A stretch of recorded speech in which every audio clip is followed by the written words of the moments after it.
సంక్రాంతి అయిపోయింది, కోడి పందాల గురించి మాట్లాడడం కూడా అయిపోయిందని మనం అనుకున్నాం.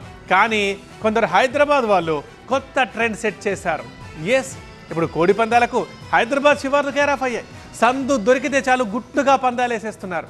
నిన్న పోలీసుల దాడుల్లో పందెం రాయుల నుంచి ఏకంగా 30 లక్షలు సీజ్ చేశారంటే ఏ రేంజ్లో బెట్టింగ్ జరుగుతుందో ఇక మీరే అర్థం చేసుకోండి.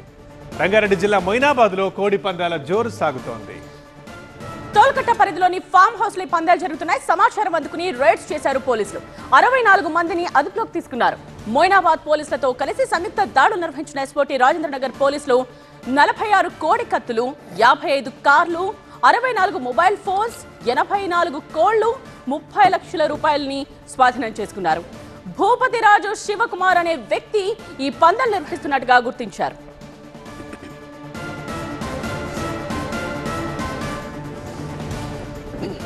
ఈ విషయానికి సంబంధించిన మరిన్ని వివరాలు బ్యూరో చీఫ్ విజయ్ అందిస్తారు. విజయ్, అసలు ఈ పందాలు నిర్వహించిన వ్యక్తి ఎవరు? ఇంత అట్టహాసంగా దర్జాగా పందాలు నిర్వహిస్తున్నారు. క్యాసినో తరహా వ్యవహారాలు కూడా నడిచాయి. అసలు ఏం జరిగింది? పోలీసులు ఏం చెప్తున్నారు? హైదరాబాద్ నగర్ శివార్లో రాత్రి వేళల్లో ఈ కోడి పందాల కలకలం వేసింది. భారీ స్థాయిలో కోడి పందాలు నిర్వహించారు. మొయినాబాద్ లో నిన్న రాత్రి 64 మంది అరెస్ట్ చేశారు. దీంట్లో ఏపీ నుంచి వచ్చినటువంటి వ్యక్తులు ఇక్కడ బెట్టింగ్ తో పాటు కోడి పందాలు నిర్వహించినట్టుగా గుర్తించడంతో ఎస్ఓటీ పోలీసులు చేసినటువంటి రైడ్ మేరకు వీళ్ళందరూ దొరికారు. కోడి పందాలు నిర్వహించింది శివకుమార్ వర్మ. ఇతను కోనసీమ జిల్లా పాలంకూరు గ్రామానికి చెందినటువంటి వ్యక్తి. ఇతను ఆ ఏరియాలో గబ్బర్ సింగ్ ఇతన్ని పిలుస్తుంటారు. గతంలో అనేక సందర్భాల్లో బెట్టింగ్ నిర్వహించాడు. నిన్న మొయినాబాద్ లోని తోల్కట్ట వద్ద ఈ కోడి పందాలు నిర్వహించారు. ఈ కోడి పందాల్లో దాదాపు 46 కోడి కత్తులు, 84 కోళ్లతో పాటుగా 30 లక్షల రూపాయలకు పైగా నగదు స్వాధీనం చేస్తున్నారు. మొత్తం 64 మంది పోలీసుల అదుపులో ఉన్నారు.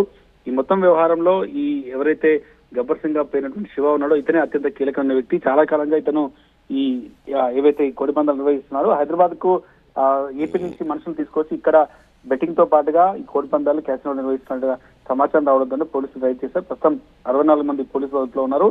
ఈ నిర్వహించినటువంటి శివని పోలీసులు ఇప్పటికే అరెస్ట్ చేశారు. ఇంకా గతంలో కూడా అనేక ఫామ్ హౌస్ లో కూడా ఇట్లాంటి పార్టీలు చేసినట్టుగా అయితే పోలీసులు ఐడెంటిఫై చేశారు. రైట్ విజయ్. సో కోడి పందాలు నిర్వహించిన వ్యక్తిని మనం చూస్తూ ఉన్నాం. భూపతి రాజు శివకుమార్ అనే ఈ వ్యక్తే ఈ పందాలు నిర్వహిస్తున్నట్టుగా గుర్తించారు. ఇతన్ని గబ్బర్ అని కూడా పిలుస్తారని తెలుస్తోంది.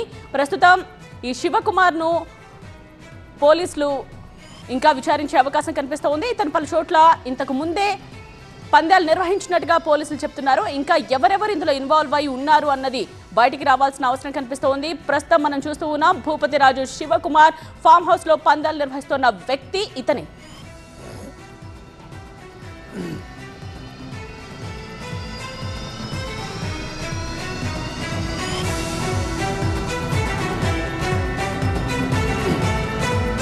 ఈ సంక్రాంతి అయిపోయింది, కోడి పందాల గురించి మాట్లాడడం అందరూ మర్చిపోయారు. ఎందుకంటే గోదావరి జిల్లాలో జరుగుతాయి అదే టైంలో కాబట్టి. కానీ ఇప్పుడు మళ్ళీ మాట్లాడుకుంటున్నాం. ఎందుకంటే రంగారెడ్డి జిల్లా మొయినాబాద్లో కొత్త సంప్రదాయం మొదలు పెట్టారు కొంతమంది పోటుగాళ్ళు. తోల్కట్ట పరిధిలోని మొయినాబాద్ ఫామ్ హౌస్లో పందాలు జరుగుతున్నాయని సమాచారం అందుకొని పోలీసులు తనిఖీలు చేస్తే 64 మంది దొరికారు. 64 మందిని అదుపులోకి తీసుకున్నారు. మొయినాబాద్ పోలీసులతో కలిసి జాయింట్ ఆపరేషన్ చేశారు ఎస్ఓటీ రాజేంద్రనగర్ పోలీసులు. ఇందులో 46 కోడి కత్తులు, 55 కార్లు, 64 మొబైల్ ఫోన్లు, 84 కోళ్లు, 30 లక్షల రూపాయల నగదు స్వాధీనం చేసుకున్నారు. మనం ఫస్ట్ బాక్స్లో చూస్తున్నాం భూపతి రాజు శివకుమార్. ఇతడే, ఈ వ్యక్తే. ఈ వ్యక్తికి సంబంధించిందే ఈ పందెం మొత్తం. ఇదంతా ఆ ఫామ్ హౌస్ కూడా కావచ్చు. సో అక్కడ ఈ పందాలు నిర్వహిస్తున్నాడు. ఇతడికి ఇట్లాంటి అలవాటు అని కూడా చెప్తున్నారు. ఇంకా ఇతన్ని స్నేహితులు, సన్నిహితులు అందరూ గబ్బర్ అని పిలుచుకుంటారట ఇష్టంగా.